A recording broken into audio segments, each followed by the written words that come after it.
morning. Hey, everybody. Welcome to the show. I am your host, Eric Murphy. This is Skeptic Generation. It is August 24th, 2025. This is Skeptic Generation. We need to talk. Thank you for joining. I'm flying solo today, and that's okay because I've got a pretty heavy topic. I apologize for being just a little bit late. I love my volunteers. They're amazing. I got to talk with my call screener for a little bit, and I realized the time had passed. So I apologize for that. But, oh, hey, Caitlin. Yeah, sorry, I caused the show to be. Caitlin, I think you might still be on the line. Let me make sure that you're dropped out. We'll see if we can get that fixed. Sorry about that, everybody. Okay. So the reason that I wanted to have a conversation about debate, right? If you followed the title of the episode, you might be wondering what the hell's going on. I am. Hey, Caitlin. Yes, I'm gonna drop. Okay, please. I can't, for some reason. I'm not seeing you in the call. You're good. I'm gonna drop and dial back in. We're good. Alrighty. There's something going on with Colin's studio. I have no idea what that means for the show, but let's make this more complicated than it is. 412-SKEPGEN. That's 412-753-7436. Or you can go to tiny.cc/SKEPGEN. That's tiny.cc/SKEPGEN. Our call screener, you just heard, very sweet, is on the line and waiting to talk to you. So please call in because this is going to require you. So if you follow the show and you follow what I've been up to, I've been doing videos for my buddy Drew with his channel Genetically Modified Skeptic. And we put out a video, I edited a video for him that went out that had to do with debate. And that's kind of my bread and butter, or at least it was, from, I'd say 2018, 2019 into 2020 a little bit. I was flown around, did debates at universities, did live shows and debates in different capacities. And I really enjoyed it, but I learned a lot about it. And so doing this video with Drew, I'm actually just going to put up the thumbnail so we can talk about it. If you haven't seen it, I suggest you check it out, but this is the thumbnail. Debates are making it worse. Essentially, Drew makes the case that debates are not doing what we think it's doing. And that really struck me. I really needed to have a good think about whether or not that's true, what it means. Are people really not convinced by debate? Because there are a lot of people here who probably have been, or at least say that they were convinced by debate. So what value does it have? That's really what I want to get into, and that's why I would love for you to call in, because there's a lot to go over with it. But I'm happy to monologue for a while. I'll put the phone number up one more time, and then I want to talk. Phone number is 412-SKEPGEN. That's 412-753-7436. Or you can go to tiny.cc/SKEPGEN. That's tiny.cc/SKEPGEN. Oh, we got a super chat from Randy Clark. Says, tell V happy birthday. I will. Yesterday was V's birthday. Yeah. Okay. This is my ADHD. I'm going to dial in here. I think that for a while, for me, and I think still in the skeptic atheist communities, spaces, we treat debate as though it is the be-all, end-all, that it is the primary thrust behind which we're heard and are able to convince people. That it is the big machine that everything else revolves around. And I got to admit, I really don't believe that. When I got into debating, I learned very quickly that you can have all the right answers to a thing, but that doesn't mean you're going to win the debate. And it's not, because debate is theater. It's less about what you're saying and more about how charismatic you are when you say it. People watch because they're looking for catharsis. They're looking for someone to represent their own views and be excited about that. Or to have a venue to legitimize questions that are already in their heads. Do people have other experiences?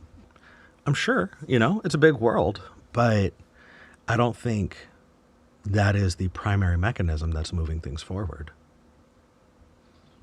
So what value does it have? Well, in Drew's video, he makes the case that it can actually have really negative effects even when you win a debate. The example that he uses is Ken Ham debating Bill Nye, and how Ken Ham got his ass handed to him, and yet, because of that, was able to fundraise $15 million in 2 weeks and leverage that into getting 100 acres of land bought for $1 from the state of Kentucky, upon which he was able to build this empire. That's from losing a debate. Would that empire exist if the debate hadn't happened? I think there's a case to be made that it wouldn't exist. So what do we do from there? I see people in forums saying, oh, well, this is just atheist cope. This is atheists not wanting to have a conversation that they're afraid they're going to lose. And that's a playground taunt. But ultimately, I think we need to have an internal conversation. Hey, you guys, people are in their feelings when they're watching debates. And the theater of it is the thing that they're there for. And as somebody who has debated, as someone who has attended debates, that feels, at least on this side of things, pretty obvious. So why did I do it?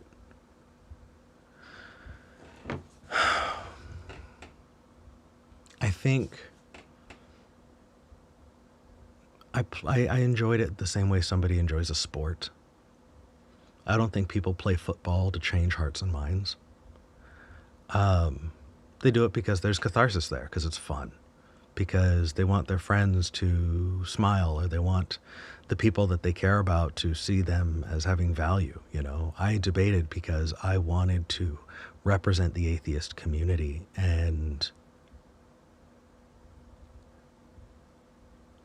I took that on and thought, you know what, debate needs to be it.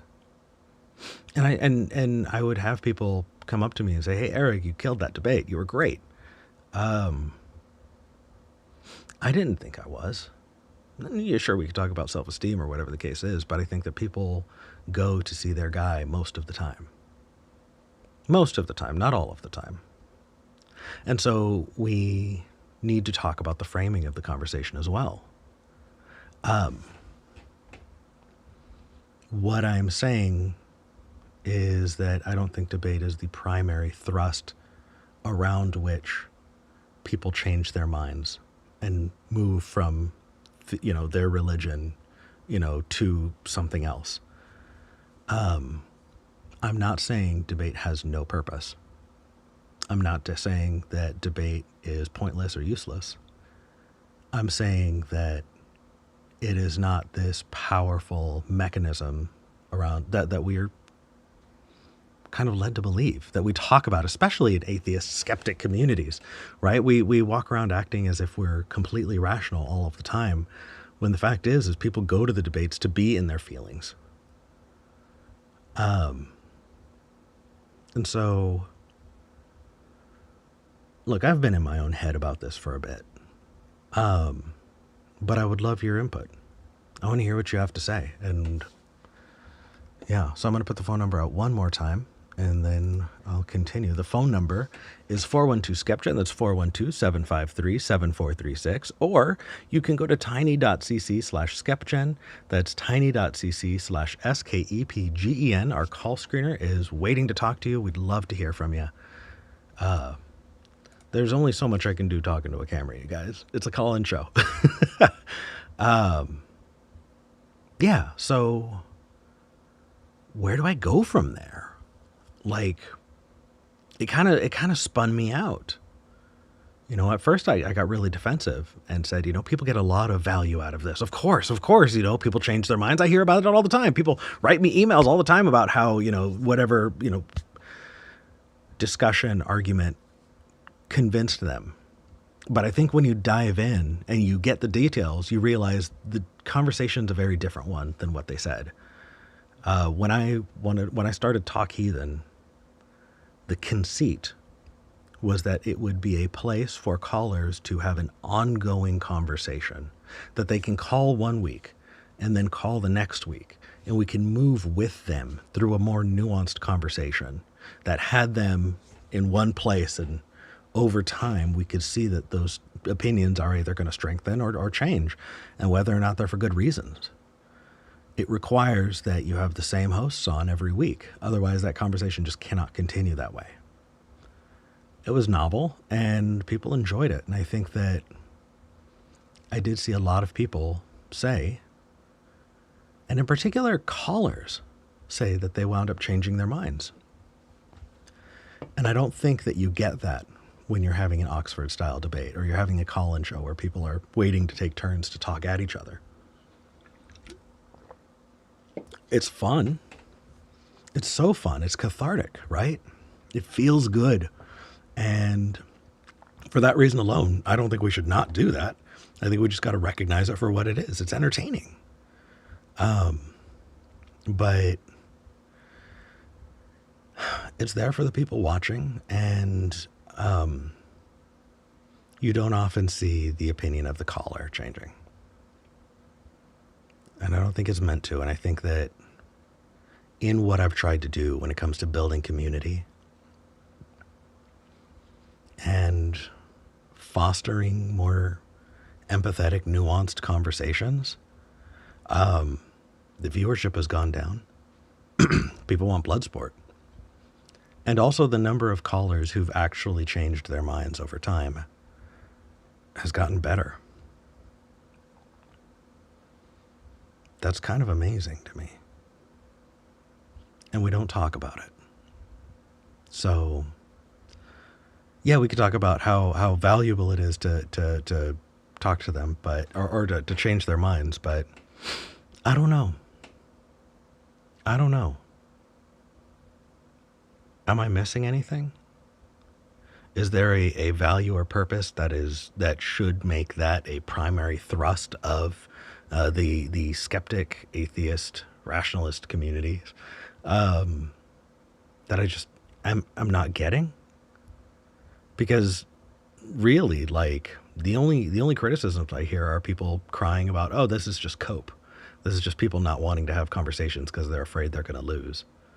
Like, playground shit I'm not that interested in. I'm actually interested in what it takes to connect with another person, to understand them, and not just understand, your version of it, but their version of it, to take things where they are, start there, and use their definitions, because that's how you're going to move the needle. I don't know. I feel like that's fundamentally different from debate. And I think maybe that's what I've been bringing to the table. I don't know if I'm rewriting history or not, but it really feels like that's the path that I took, and I'm proud of that. So, why are people so angry? I think there are a lot of reasons, but I want to hear it from you. I have Robin in Texas, and let's talk to Robin first. Robin, you're live on the show.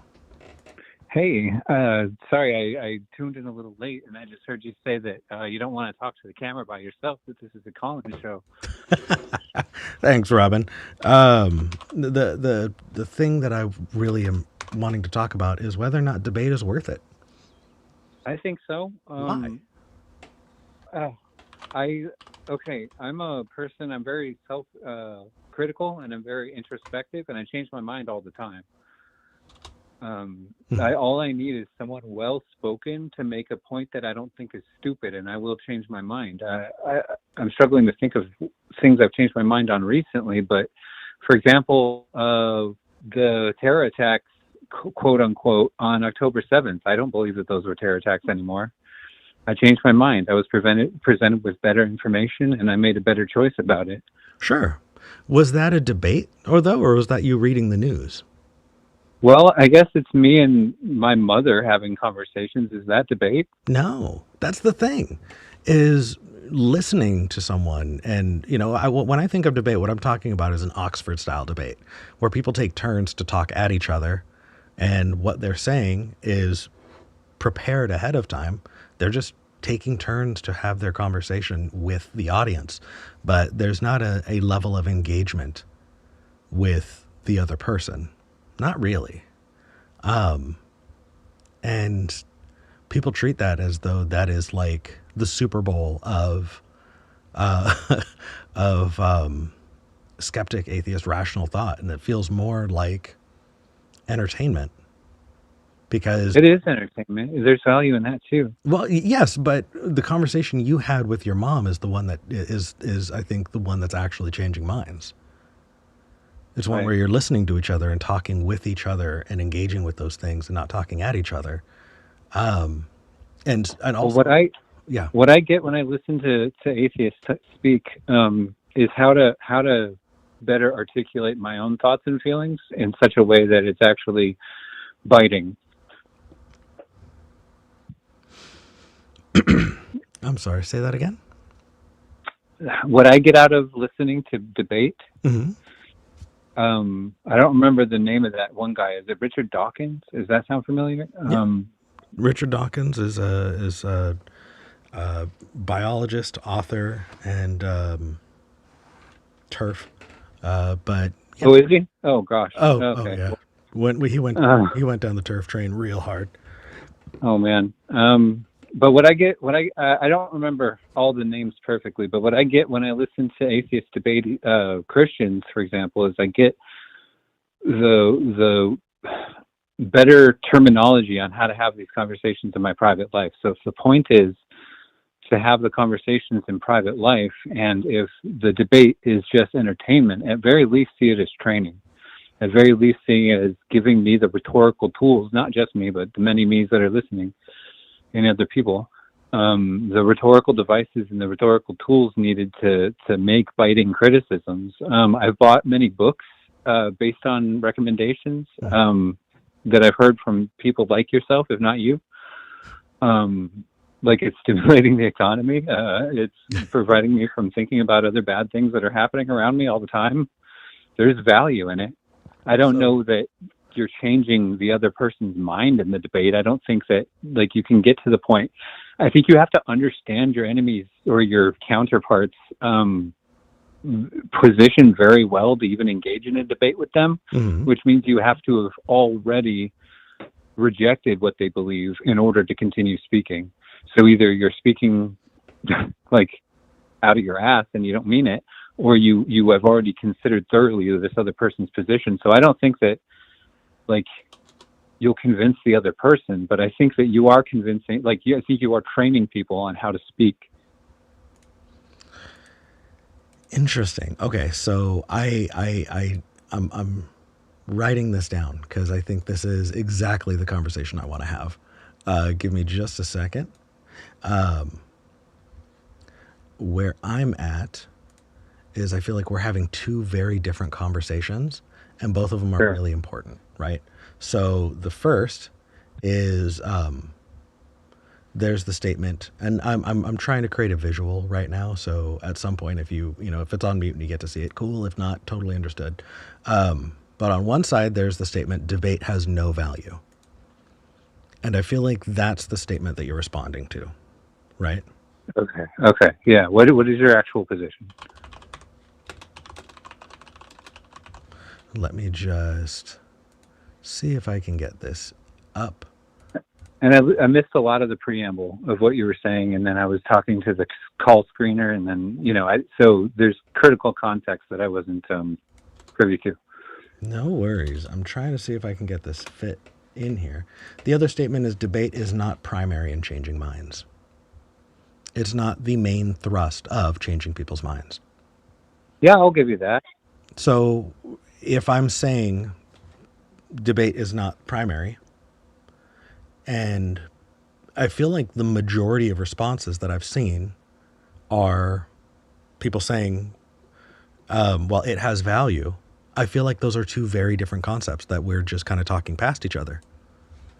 Yeah, I don't want to talk past you. And I want to learn how to better engage in conversations like this one without misrepresenting the person who's speaking to's opinion or position, or addressing something they didn't intend for me to. Yeah, and I feel like that right there is the heart of conversation, is the heart of community building and of, empathetic discussion. I feel like those are the things that are going to be changing people's minds more than maybe misrepresenting the other person or waiting for your turn to talk.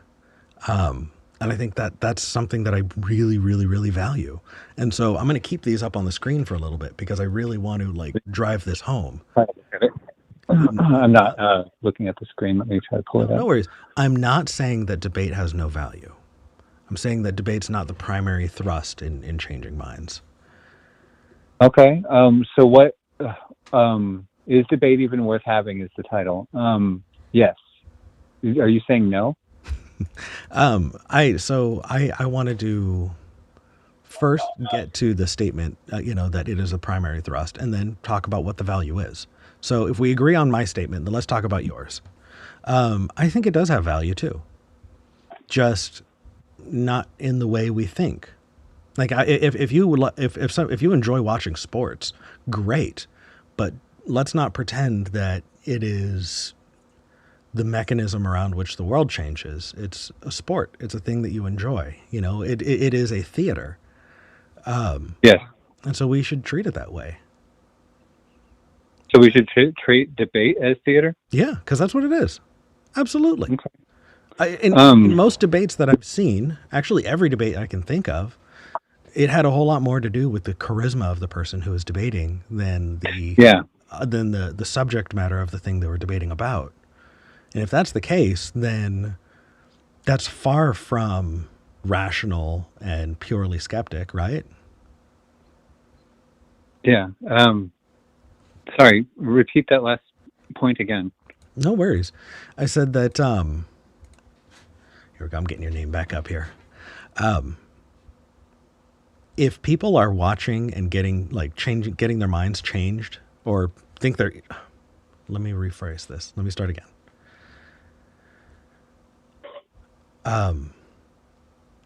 If people are going to debates and the value that they're getting out of it is this catharsis of watching these views discussed, if they're there to watch their person, be concise and it is, I think it's a performance. We need to recognize it as such. And I think that a lot of people in the skeptic atheist communities that I come from act as if they're not totally in their feels when it comes to debates, and they are. Yeah. Sure. Okay. So where I would like to take that, and I'm a meandering person, you know this about me, is it might be completely antithetical to the conversation you're trying to have, but I promise I think it connects in some way. Sure. I don't remember what the piece of media I watched was, but it was saying that 1 person out of 10 is born good and 1 person out of 10 is born evil, and the other 8 can be swayed in either direction. So I know that the people who are participating in the debate are very unlikely, like less than 1% chance of ever going to change their opinion about what they're debating. I think in the crowd of people that are listening, because they're the type of people who go looking for debates, I don't think they're either they're just interested in debate in general, which I think is the minority of people, or B, they have a dog in the fight and they're there to hear the catharsis, or they're there to learn better, sharper talking points. But all of those people are going to leave and have other conversations. And that's where you get into, I think, all of those people that are at the debate and those people that specifically subscribe to the debate, I think those are all the 1 in 10, whether they be good or evil. Yeah, but the conversations that they then leave. I don't understand the good evil thing. But okay, so just 1 out of 10 people believes A, and 1 out of 10 Sure. people believes B, and all the other 8 can be convinced that A or B is true. Right. So But if you were to, I don't know, see evidence that what kind of evidence would you require to shift your opinion on that? Like, what things would you look for or test for to see if that assumption stands up? And this is genuinely like I'm going somewhere with this. Personally, I want to look. I seek out opinions or facts that fly in the face of my established opinion, or I'm also trying to keep a hypothetical platonic interlocutor in my head, like my mother, who disagrees with me on just about everything. And I want to see, whenever I hear an argument that I think would not hit her and would not resonate with her, I tend to not even engage with that idea. But whenever I know that, hey, if I was to say this as sharply as this other person, that's when I'll go and I'll do further research, and I'll try to find primary sources or 2 or 3 different news outlets talking about the same fact. And that's what I think that answers your question. Yeah. So what about studies? That's not for me. I would much rather have somebody else distill a study down and explain it to me. And then when I think it's bullshit, or when I think it would be convincing, then I'll look into it. But I've never sat down and cracked open a whole ass study and just read it from page to page. Okay. Understood. So I am pulling up on my browser. I do not often do this, but I think this would be useful. So I'm pulling up on my browser a study from published through Oxford Academic. The paper here, the journal article, is called "Can Arguments Change Minds?" This is something that Drew referenced in the And it's video. got the perfect name, by the way. This is this is something that Drew references in the video. That going through the data, right? So like, I'm gonna scroll down here just live. What they did, I believe this is the correct study. You know what? This is going to make people nauseous. I'm going to do this real quick and then bring it up. I believe this is the correct study. Is it? This might not be. There was one that went over thousands and thousands and thousands of data points. You know, people voting in elections, people who had just watched a debate, and what the impact that debates have on presidential elections, what they have on different like economic policies and things like that, and you know how that can sway public opinion. So if we were to go with what you were saying, I think that we would expect to see, at least marginally, some people changing their minds after a debate. No? Well, yeah, Yeah. I would think that. The data doesn't really show that, though. I wouldn't think it's super quick, but yeah, I trust that if the data says it doesn't happen. I see like societal change as like a really fucking slow thing. So like a talking point seed that you plant in my head today, that might not bear fruit for 20 years. I don't know. You know what I mean? Yes, but at that point, it's unfalsifiable. And if we're having a conversation about whether or not it's useful, at least we can take a look at the data we have at hand. And if somebody, if it takes, how can we not look back at the data of the trend towards goodness and attribute that, at least in part, to debate? So you live in Texas. I do. Tell me more about this trend toward goodness. Well, it's hard to see today, but yeah, no, America seems like it's really in the shithole, but that's because of so many things that I'm not in control of. But I guess I want to talk about. I can bring it back to the point here really quick. Well, let me try to answer your questions as ineffectually as I'm able to do. I would point at the civil rights movement. I would point at the fact that I can be openly transgender in public, and I don't actually get shot. I'm not the only one in public, and there are those who get shot, but I'm able to be myself more now in public than I ever have in the past, and I'm able to have conversations with people in my true form without hiding and engage in public life and I do get ugly looks. Like I do get people looking at me and staring at me, and I have to like look them directly in the eye so that they'll look away from me. So, But that wasn't always the thing, and it was very recently not the thing. so I can genuinely speak to that. When we talk about something like a trend toward goodness, do you know how earlier I had pointed out that we were having two different conversations about two very different statements? Yeah. I think that's happening right now too, for me at least. Because Well, when I let me hear, bear a confession then. well, no, I Robin, have hold on, time. hold on. Let me respond really quick. Sorry. No, go it's ahead, okay. go ahead. So when I hear that there's a trend toward goodness, I think that I'm internalizing that as this idea that we naturally get better. Not naturally. Exactly. And I think that's where the disconnect is. I think to you it's not natural, and to me it's inferring natural, and that's where I'm having a problem. I think that when we look at human rights, they're hard fought, to give you a right? snapshot of where I feel. Well, no, Like hold to on, me, hold on. it's hard to have a conversation with Robin, like I do want to finish what I'm saying. Yeah. So what I was getting at is human rights are hard fought. We yeah. we carve these things out for ourselves and each other, not because humans naturally go there, but because we value it enough to fight for it, and we have fought for it. And I think that we're going to need to continue fighting for it, or else it will go back to not having those rights. So then I ask you, do you think that debate never pushed the conversation towards more human rights? It never pushed the I think that a lot of people want to look at one thing and say, this is the one thing I can point to and say that this one thing happened. And I think I see this a lot in your type of argumentation.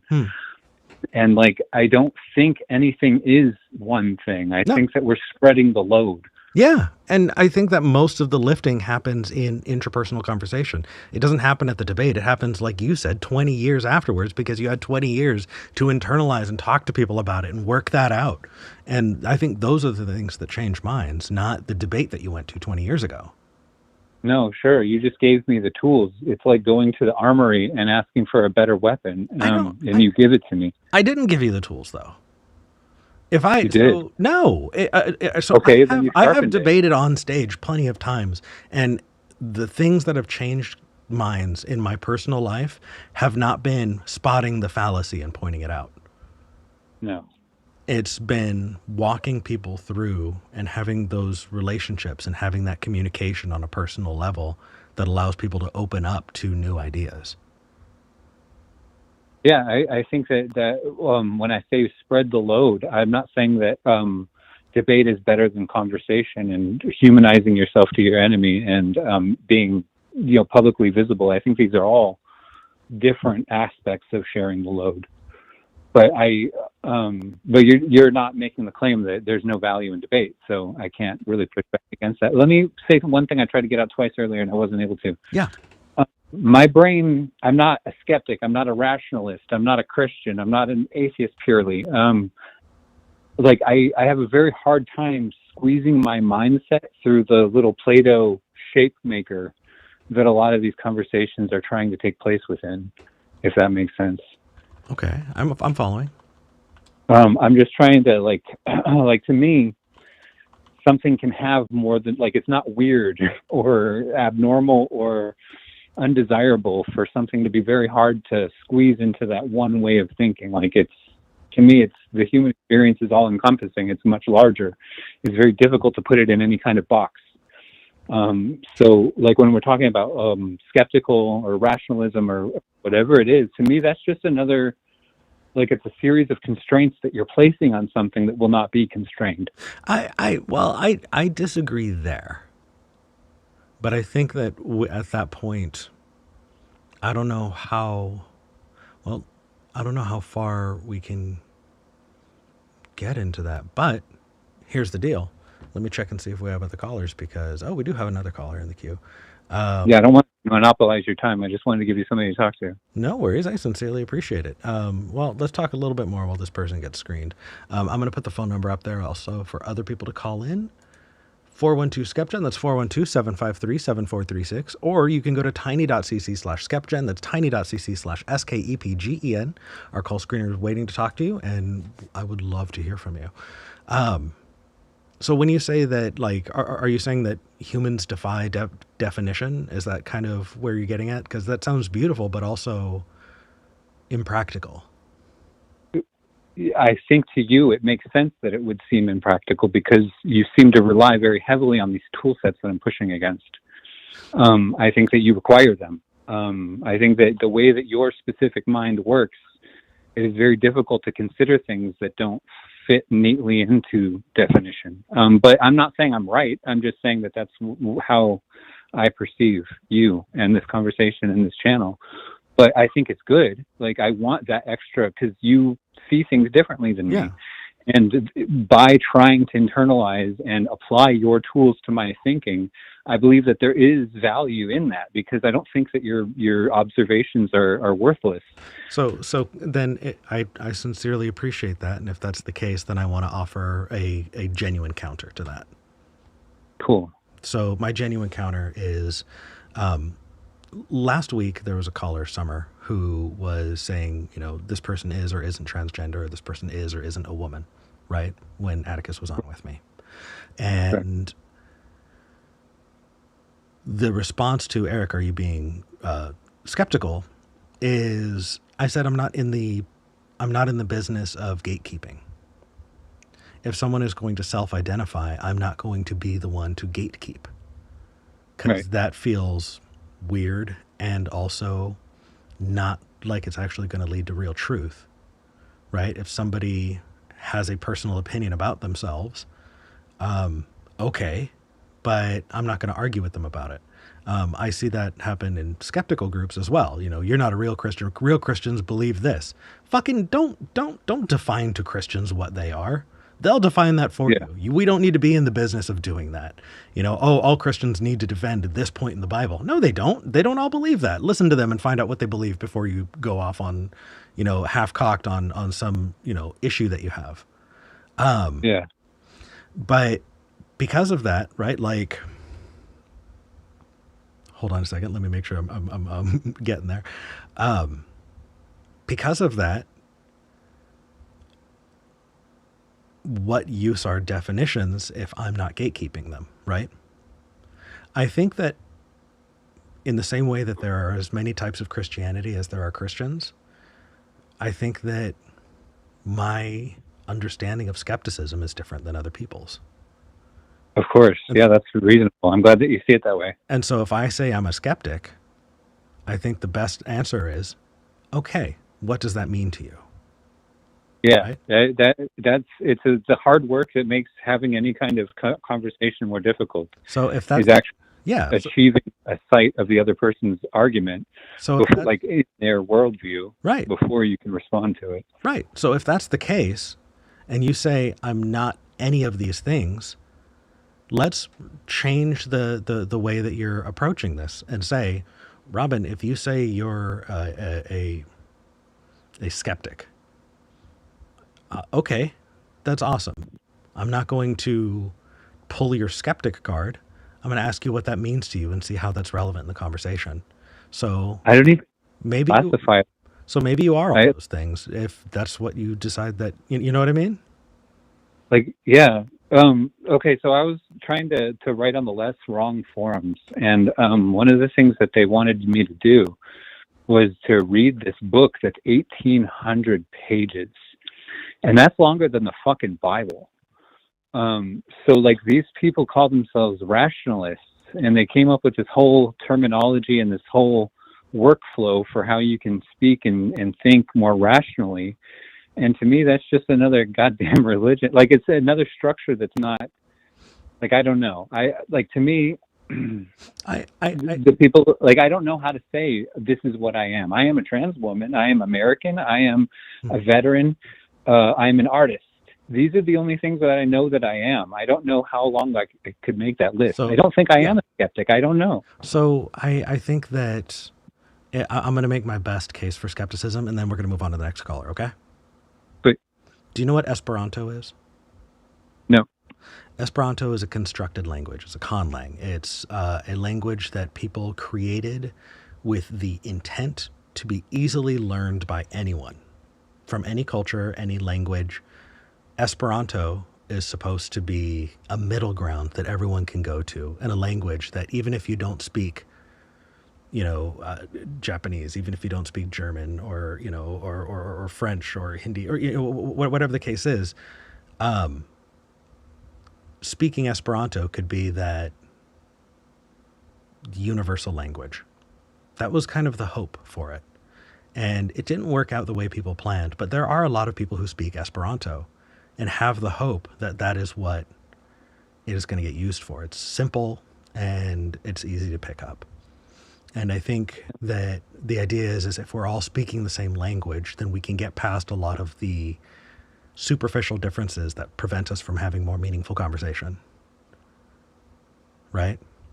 And Sure. Yeah. and not just that, but build a global society, right? Like that. It's really high-minded, but that's my understanding of Esperanto. When I hear people talk about skepticism or rational discourse, I think the hope is the same.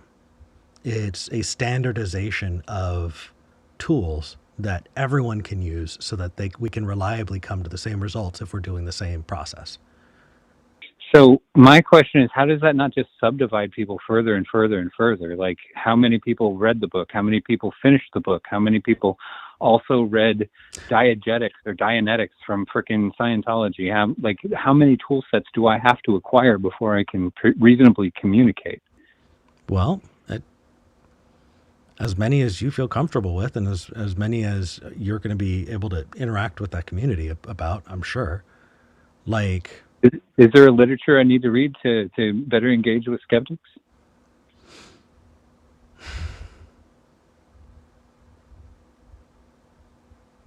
I'm not going to say no, but also there are a lot of skeptic communicators, right? Like skeptic content creators who hardly took any classes. So, what does being skeptical mean to you? Like, to be a skeptic, what is that? Sure. And then we'll move on to Austin.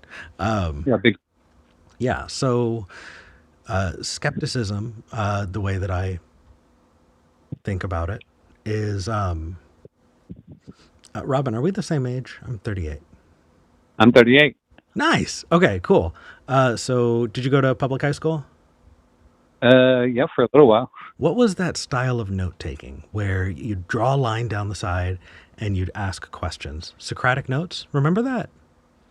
I don't. I was not a good student, but It's okay. It's okay.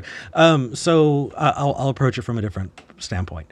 Like a 2-year-old who learns why, right? We constantly should be asking what is underpinning our beliefs and our understanding about the world. And so a skeptic is somebody who's going to, instead of just say, oh, just because I said so, or oh, that's because I was taught that way, a skeptic is going to continuously question the world around them. Like that little girl from the Looney Tunes who's like, why? Yep. Why? Exactly. Why? Okay, I love you. Goodbye. Yep. That's a skeptic. That's a skeptic. Cool. All right. I think that skepticism is a tool, and it is not the only tool. So I'm a skeptic, and I think that I've come to conclusions about things. I think that if you put skepticism in a bubble and didn't include anything else, the only answer you'd get is that you don't know anything. Yeah, that's the more I learn that I know nothing. Right, or the cogito, right? I can only know that my mind exists, right? But other than that, we need to use other tools. But that's how I define skepticism. I do want to hit the other, make sure I get to this next caller though. But yeah. Robin, thank you. I really appreciate this. The next time we talk, hopefully you'll dedicate a show in the coming months to AI. I would love to talk to you about how I really believe that some things are happening that you don't believe. So I had Russell on a few weeks ago where we based the whole episode on AI. Okay. Well, I'll go look into that after your show ends. Anyway, Yeah. thanks for talking to me again, Eric. Bye. Thank you, Robin. Take care. Robin, very sweet. Let's move on and talk to Austin in Maryland. Austin.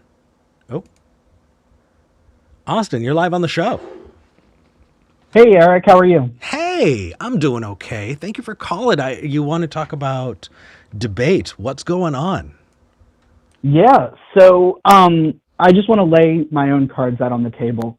I am somebody that was convinced that atheism, I would say, is the most probable path for myself, and I know that that's a very clunky way of saying it. Anyway, I became convinced of the atheist position from YouTube, from AXP, from Talk Heathen, places like that, when I was deconstructing my own faith. I was a Christian for the first 18 years of my life, and I have now spent more of my life as a non-Christian atheist than as a Christian. Isn't that wild? Yeah, it's insane to think about, and it's because of people like you donating your time, volunteering your time to these organizations that I now feel like I am able to present a more rational path forward for myself. I'm really happy with that. Yeah, no, absolutely, and I really appreciate that. I think the reason I called in to talk about things today is because I feel like my position on debate is such that I think this style of show, this style of ongoing communication, ongoing deconstruction is what actually convinces people, rather than the Oxford style of debate. And I think for me personally, I've noticed a trend where there's almost this blend of debate and what I would call the YouTube algorithm capitalism movement that I feel like is really hampering a lot of these discussions. I feel like some of these shows, without naming names, have really given into the algorithm and are interested in building a business, making money. Yeah. And I feel like those shows are not necessarily moving conversations forward. Now, I don't think that there's anything wrong with we exist under capitalism. People need to make a livelihood, right? Mm-hmm. It's difficult to fault somebody for that when the conversations I feel like are genuine and not sound bites. Yeah, I agree. I do work that is obviously not this show. With the Patreon, this show makes about $300 a month. That's what the show's at. And that goes directly back into paying for Wirecast, for paying for Call-In Studio, so that we can have this conversation together on the air, and for the different licenses and things that I need to make this happen. Ultimately, I think after the fact, I usually will come out in the green by a couple of bucks, depending on how many callers called in. But that said, yeah, no, I definitely see that. And I also don't want to fault people for wanting to make money. You know, if people want to make a living, that's totally understood. But I think that they've been doing that the whole time. I think that there was lightning in a bottle at the ACA for a while, because at the atheist community of Austin, we had shows that no one was making any money. You know, we were all coming in and doing the show, and we're not seeing a penny of it. And I think that's a weird moralization, and that's a totally separate conversation. But I think that the distilled best version was what we had going. I don't know. I don't want to see it as an inherent bad that somebody wants to make money. You know, if people want to do what they love to do, that's fine.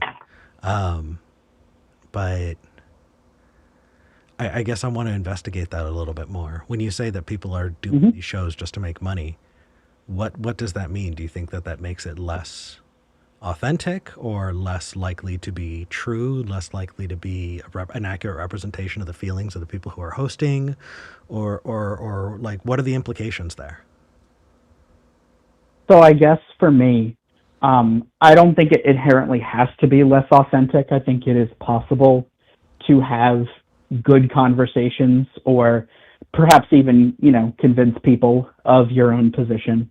I think for me, the reason that it may or may not have become a little diluted is, I think, for me, the first part would be, I think that when you search for clips, Mhm. for lack of a better term, we know that YouTube prefers is largely, preferencing short-term content right now. They're trying to compete with places like TikTok, Right. and Instagram Reels and things like that. And so if you can get a quality soundbite of perhaps you screaming at somebody that somebody might disagree with pretty avidly. Oh yeah, no, the things that yeah. I've been on that have had a shit ton of views are when I lost my shit and got mad and yelled, for sure, every time. And that doesn't inherently mean that that's a bad conversation. That just means that I feel like, whether consciously or unconsciously, rather, I'm sorry, I'm tripping over my words. I apologize. It's okay. I think that whether consciously or unconsciously, that type of behavior is what makes money. Mm-hmm. It makes it more likely to occur. And, obviously. But I don't think. Go ahead. I don't think it's being corrupted either, though. I think it's been that way the entire time. At least for me, like when I started on YouTube in 2017, and that was in the wake of Sargon of Akkad and Thomas Smith's debate. And it happened after Gamergate and after the Lawrence Krauss shit happened, and Thunderfoot, and who was it? Iron Skeptic? Is that it? It could be. I know. There's also people like Darth Dawkins, and they've been around a long time. Well, I'm talking about just on the atheist side. Like, these are all people. Oh, okay. These are all people on the atheist side. Like the drama and the bullshit's always been there. So I don't think it's necessarily getting worse. I think maybe we're just having higher standards. That, or I feel like things have become a lot more fractured. I mean, in the sense that I don't. Yes, although Although I've shifted my view on that too. So when I would see fractures in the atheist community, I would welcome it, honestly. Because what that was telling me was that it had grown so large that it could no longer be an umbrella that everybody could fit under. And so it needed to split, and now you have two umbrellas that can continuously grow. Not everybody's going to get along. Not everybody's going to have the same political opinions, even though they don't believe in a God, and they deserve their own community. And so, of course, we're going to split with each other. So I think, if anything, the fracturing might just be a sign of growth in the movement. That's true. Yeah. I wouldn't really be upset about that. I think the other thing for me is that I feel like, and like you said, this is probably biased in the sense that this has probably always been this way. It's just that I came around to this position a little bit later than some. I feel like a lot of debates now feel more like pay-per-view, in the sense that people are there to cheer on their position. And again, it's probably always been this way, but I feel like people are there to cheer on their position rather than engage honestly with the arguments being presented. Oh, absolutely. I mean, could you imagine having been around and gone to one of the Hitchens debates before Hitchens died? I absolutely would be going there being like, yeah, crush them. We got that. Like, I would love it. I would love it. Hitch was amazing when it came to debate. But it would absolutely be the same realm of going for entertainment. Yeah, it's definitely a very cult of personality focused thing. Yeah. And I don't inherently think it's not valuable, but I think it's easy to see how it is something that, just like anything else, can be corruptible by capitalism. So I need to split that in half. Under capitalism, no, you're fine. The whole ethical consumption under capitalism thing, like capitalism makes everything shitty. That's just it. It is the world we live in, and that's obviously, but like the capitalism aside, I think I think we have done a really good job of convincing ourselves that maybe we're getting more out of debate than we are, or that debate is I would. doing more Mhm. heavy lifting than we thought. I would agree with that. Austin, I got to tell you, that really makes me sad because on a personal level, the time that I Hmm. spent in debate thinking that I was pushing the pushing things forward makes me feel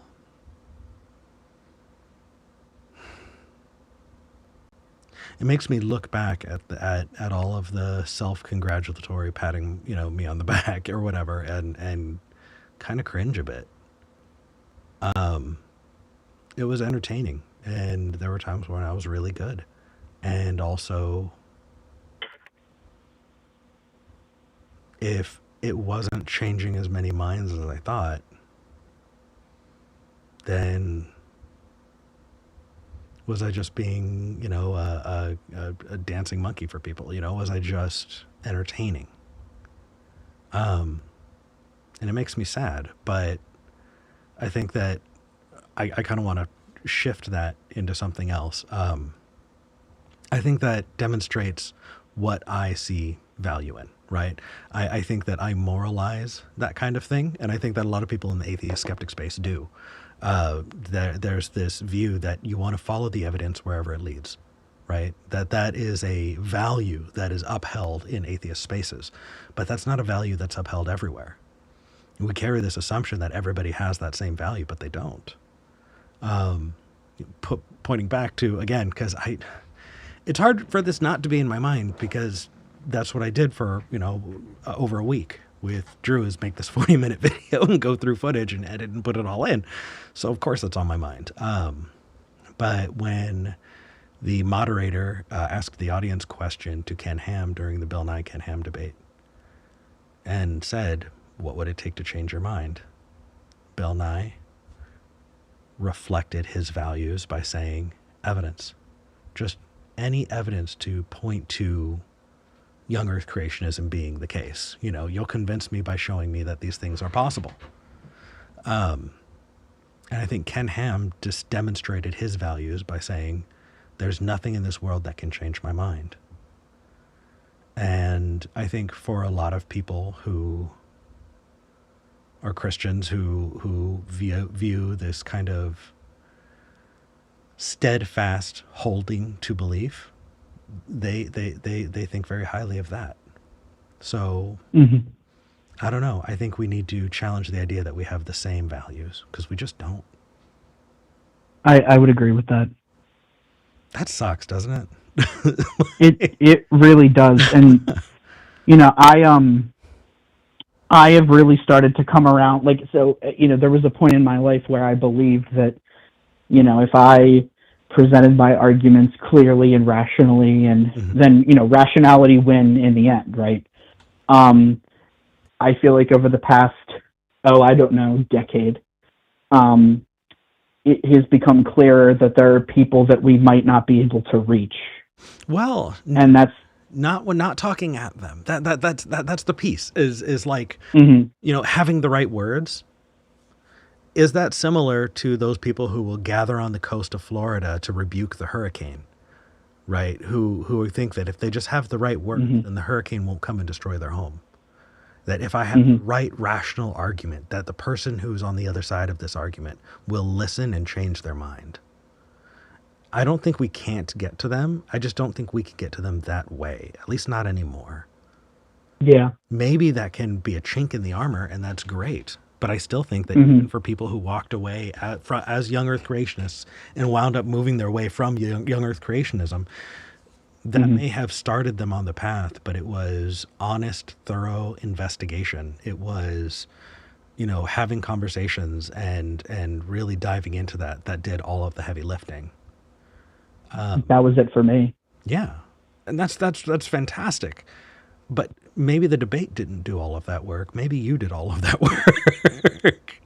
Yeah, I would agree with that the debate. I think I agree with you in the sense that the debate was one step on that course. But you're right. I mean, I didn't. I mean, I joke that I became a woke scold lib. But you know, Cuck. that's just my own personal joke. But you're right. I did that. I did that work. Um, and I do think there's value. I don't think that there's no value in debate. Yeah, I don't either. I just think that debate maybe not be might not perhaps be as influential as we once thought. I think that things Right. like what you and me are doing right now is probably the more valuable thing that we get out of that we can do in order to change minds. I mean, we live in a time where maybe, fortunately or yeah. maybe, but I'm like, man, it's really convenient that the thing that I'm doing is the thing that's actually effective. Like that feels too good. It makes me question that, you know, but I mean, I get that, but I also think that it's not effective. I agree. And I really hope that it is valuable. The kinds of conversations that we have on this show are the conversations that would rather see people have with their family. Mm-hmm. And I really do see value in it. But I don't know, Austin, it feels kind of like, oh, we got another caller in the queue. Sweet. Austin, it feels like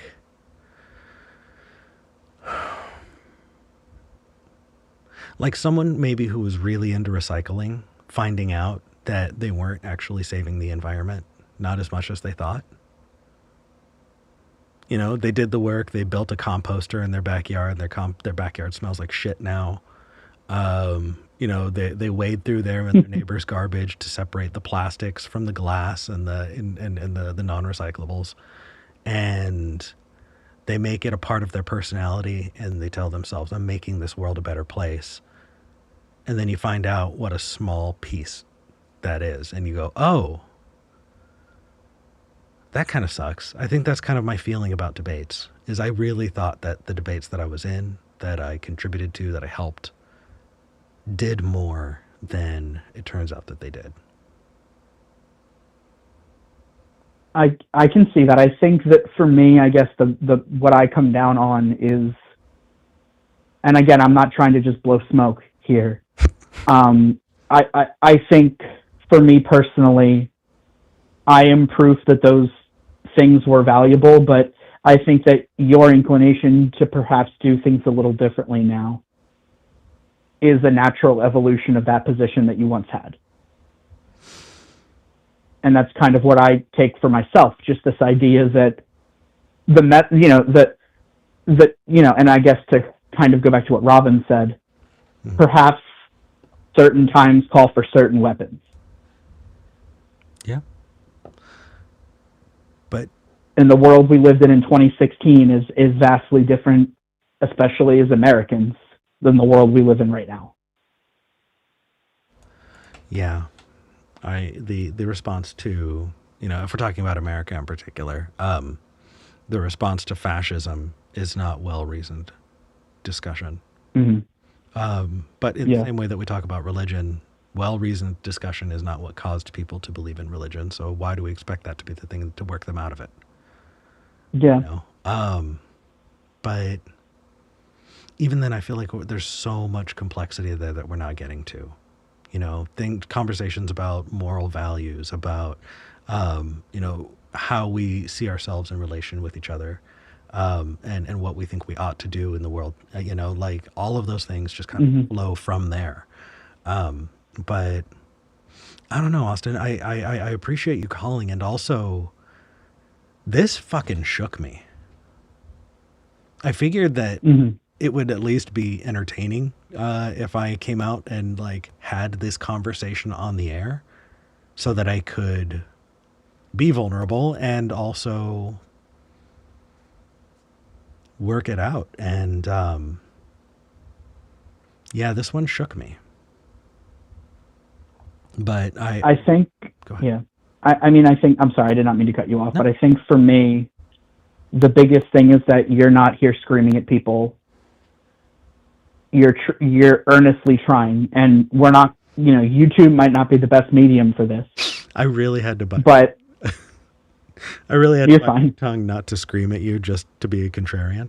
No, you're fine. But, and I mean, there's a time and a place for that. I mean, there have been people on this show that didn't work out, right? Sure. Relatively recently, in fact. But I think the idea is that there was several weeks of the opportunity being present, and you're not just here trying to get people want to get sound bites, right? That's YouTube, but you're not. That's not your primary motivator, and maybe it is, and I just don't know, and I have rose-colored glasses on, but I truly believe it's not. I honestly, it would be weird if that was the case. To sit back on the $300 that the show's making that goes right back into the show and be like, those suckers, those, they think that,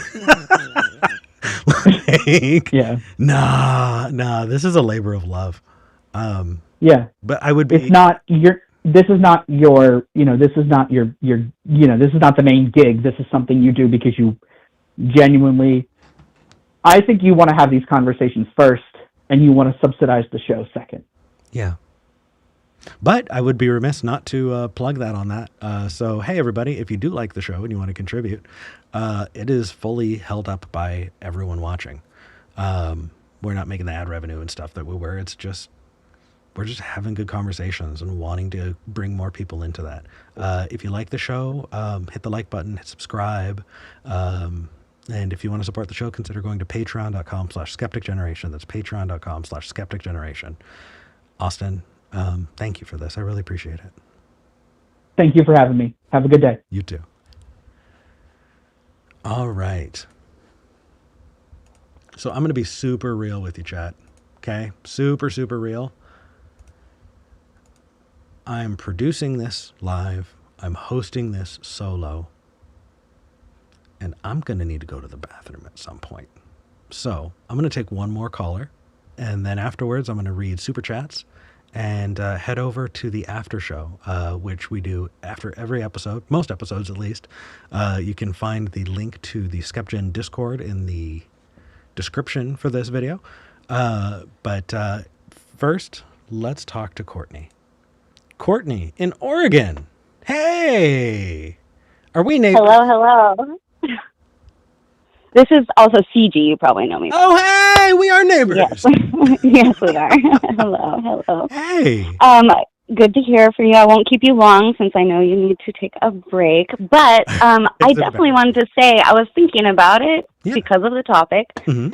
But those formal debates back in the day, like let's say 2006, 7, like a really early YouTube, they are totally what even like introduced me to the idea of the atheism and brought like all the questions forward that I had like very neatly and finely about religion, and then like fed me the information in a way that I could understand and break down like those questions that I had very formally, and they had answers to my questions where the religious side never did, and that was like in the forefront of those types of debates.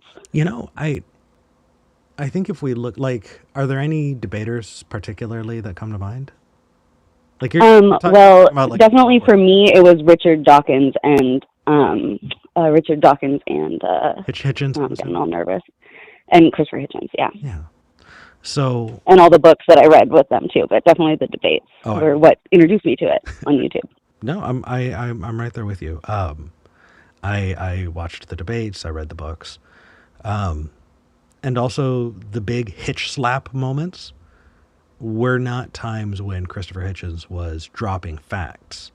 It was when Christopher Hitchens was humanizing a subject by bringing stories of real people into the case. One of the things that Hitch really did well is what he was bringing to the table was a lifetime of reporting, of going to other countries and seeing how things are, experiencing, and seeing war, experiencing and seeing geopolitics firsthand, and interacting with people from various different types of life. And so when it came to those debates, and he would say, your issue, right? Maybe your homophobia might be really great for you, but what does that mean for this person, right? Your belief that a God loves everybody is great, but what about this person? What about those people who are currently kidnapped? What about the people who are never going to make it home because that they're being trafficked? What does God think about them? Does God value them less? It wasn't the facts and logic that Hitch was hitting them with. It was a story. It was humanized in a way that carried, at least for me. I don't know. Was that the case for you too?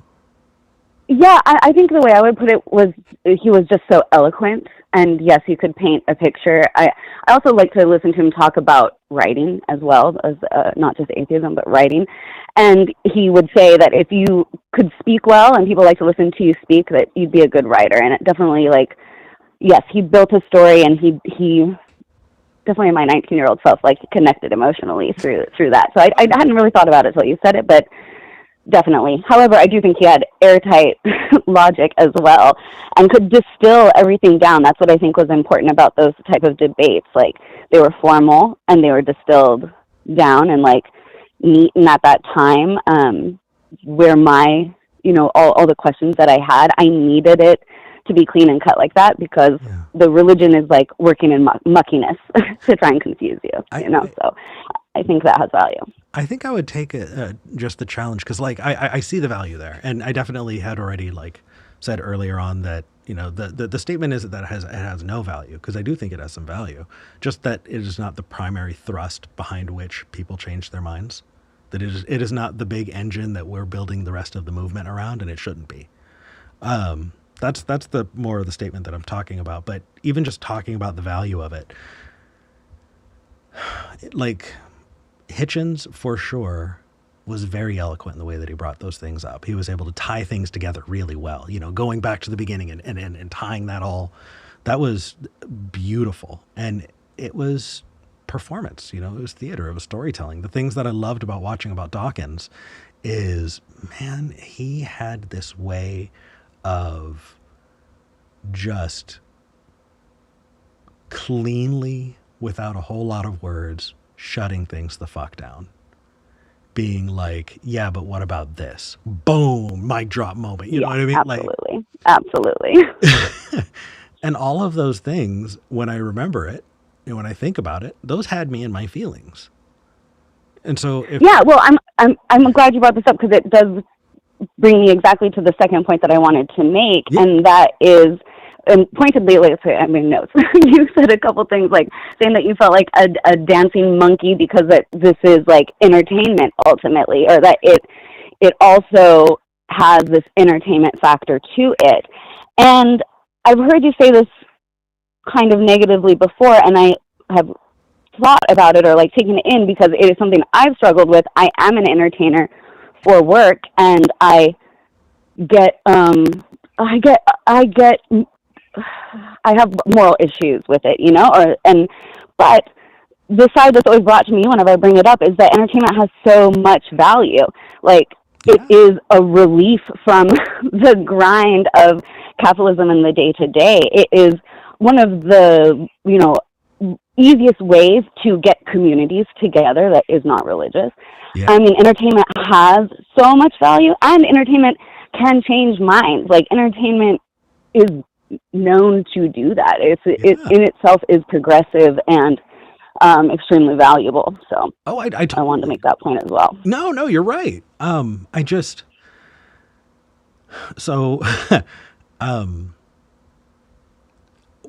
Talking when I would have more conversations with Christians and people would say, well, you don't like the idea of a heaven, right?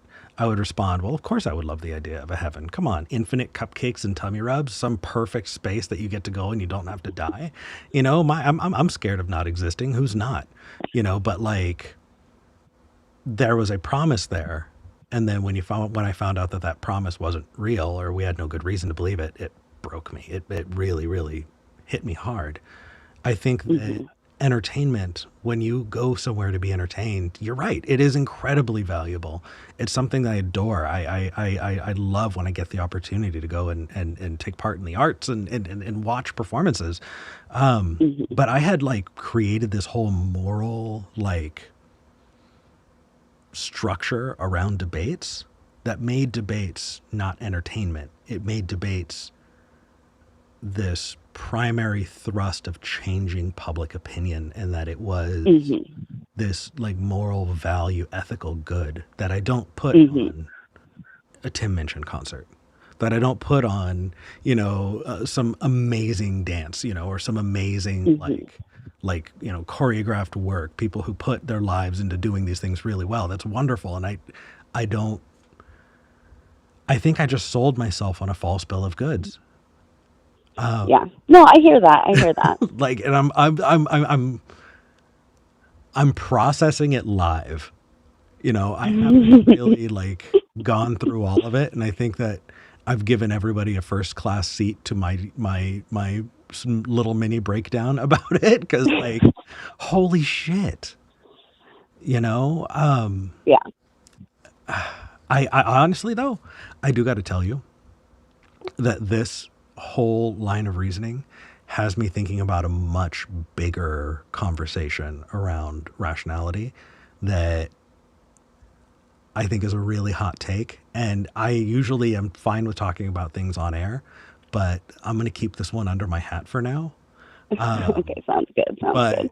Oh my gosh. Yeah, just where that leads is fucking bonkers. Cool. Well, I'm excited to pick that up at some point, but I will let you get to your little much needed break, and I appreciate you taking my call, and I thank you for doing this show and any formal debates that you have ever done as well.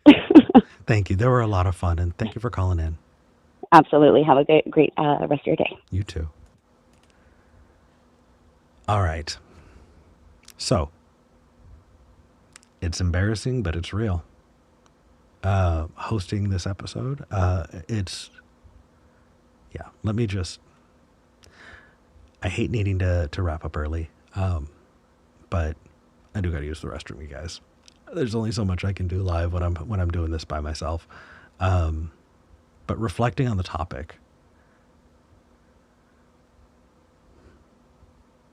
I think I held out hope that somebody would have some kick-ass, Eric, you're wrong, bam, mic drop kind of, wrap me back into this view that debates were the big, incredible, important thing that I used to think they were. I think part of me still thinks they are. But I do want to follow things that, for good reasons. I do want to shape my understanding of the world based on the evidence at hand. And if the evidence isn't there, then I shouldn't keep forcing it. And maybe that's just because I didn't get that call today, but that call will happen at some point. But I'm going to keep wrestling with it. And outside of, vitriol and name calling and all of that, and even with this new understanding, like, I'll still do debates, but maybe I'll just frame it as the kind of performance that it is. The smartest people out there aren't always the ones doing debates. It's the ones like Hitchens, who could tell a story. It was the ones like Dawkins. We could talk about Dawkins, but he was quick on his feet in a way that made people feel this really cathartic kind of response. And if that's what we're valuing in debate, then we need to quit pretending like it's all facts and logic. Either way, though, I'm going to hop into Super Chats really quick. So Randy Clark sent $5. Thank you, Randy, and says, "Tell V happy birthday." That's right. I absolutely will. Promise. John Klein sent $10. Thank you, John. And says, "Correction, $310. I do not understand. Oh, when I said the show makes about $300, you donated $10. It said correction 310. Thank you. That's really sweet. It took me a minute. Atheopagan or Atheo Rakatru sent $20. Thank you. And says, "Your argument is bad and you should feel bad. Love you."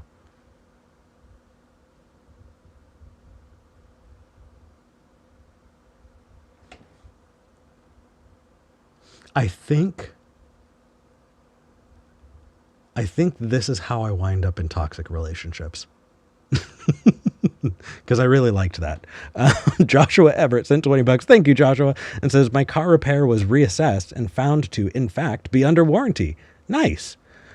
Saving me $1,200. So SkepGen gets money. Sent $20. Thank you, Joshua. I really appreciate that. Again, look, everything here is going to go right back into the show. I think this is valuable. I think having ongoing conversations is incredibly important, and I don't think it's the only way either. But it is a tool, and it is one that I want to see more people have the chance to have. So I'm going to keep doing this, and I hope y'all will continue to join me. Hit the like button, hit subscribe. If you can, become a patron, patreon.com/Skeptic Generation. At some point, I would love to, if the show could afford it, pay somebody to produce. But until then, we're just gonna roll with it. I am gonna be, after a quick break, be jumping over to the Discord for a live after show. You should come and join us. Come say hi. That said, I know it's been a short episode, but thank you for joining. If you are wondering, if you are on the East Coast and you want to see me, I'm going to be on the East Coast next month, and I'm just working out the day. So next episode, I will have more details, and hopefully maybe I can get to meet you next month. That said, take care. I'm Eric Murphy. This was Skeptic Generation, and I'm glad we had this talk.